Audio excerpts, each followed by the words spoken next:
Okay, now let's talk about finding the least common multiple of two things. On the left, we have 312x squared, and on the right, 585xy. Now remember, we're finding a multiple, so it has to be 312x squared times something. It also has to be 585xy times something. But still, the trick is to break them down first. Let's see, 312 can be divided by 2. 2 goes into 3 once with 1 left over. 2 goes into 11 5 times with 1 left over. 2 goes into 12 6 times. There's still a 2 in there. 2 goes into 15 7 times with 1 left over. 2 goes into 16 8 times. 78 is still even. There's another 2 in there. 2 goes into 7 3 times with 1 left over. 2 goes into 18 9 times. 39 can be divided by 3, 13, and now finally we have a prime number.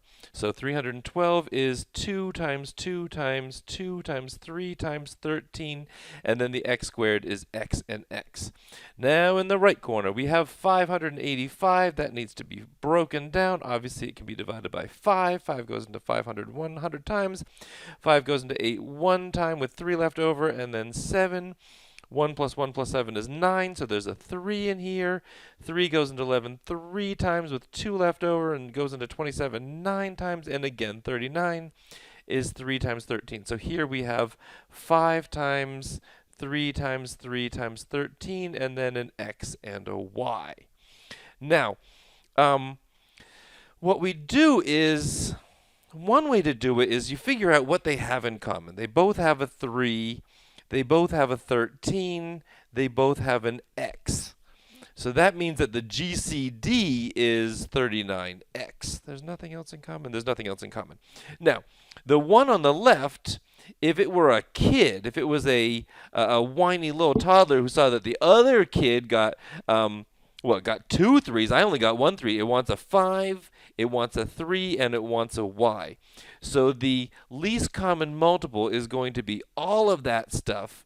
Well, I could call it 2 times 2 times 2 times 3 times 13 times x times the 5 times 3 times y. Of course, we know that 2 times 2 times 2 times 3 times 13 times x is 312x squared times, well, we know what 5 times 3 is 15y. And man, I really want to use a calculator on this, but I will show you how it does not need you don't need a calculator. 5 times 2 is 10, 5 times 1 is 5, 6, 15, and then 312 is 0, 8, 6, 4. So the answer is 4680, and then what do we have? We have x squared y. That is the least common multiple if you do the whiny children method. Now, you could also take the GCD. Now, we figured out the GCD. I didn't write it down. But the GCD over here, it's the circled stuff, is 3 times 13 times x. So we could have multiplied everything together, 2 times 2 times 2 times 3 times 13 times x times 5 times 3 times 3 times 13 times x times y. That's this whole thing and this whole thing. And then divide by the GCD, which is 3 times 13 times x. 3 times 13 times x. Now, we haven't gotten to fractions yet, but you divide, you cancel out a 3, you cancel out a 13, cancel out an x. Basically, what we're doing is we're multiplying by 5 and 3 and y, 15y, which is what we already had. See, this is why things look like such a mess when we're done, but hopefully this makes more sense.